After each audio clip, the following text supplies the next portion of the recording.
Halo bwana nyumba.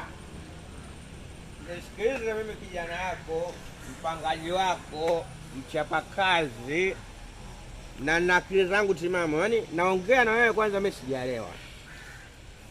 Alafu nimepokea malalamiko kutoka kwa wapangaji wenzangu pale kwako.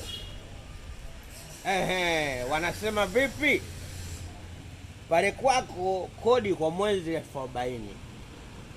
Na wewe sasa hivi ushakuwa mtu mzima, una majukumu, watoto wanakutegemea. Kwa sisi tulikaa pale kikao tukashauriana. Mimi ndo kama mjumbe nimeambiwa vipi? Nikufikishie ujumbe baba mwenye nyumba. Utuongezee pale kodi, yani baada ya 40,000 kodi pale iwe 70,000. Sikia basi baba mwenye nyumba, sikia. Unaongea naye yupo. Wamegoma.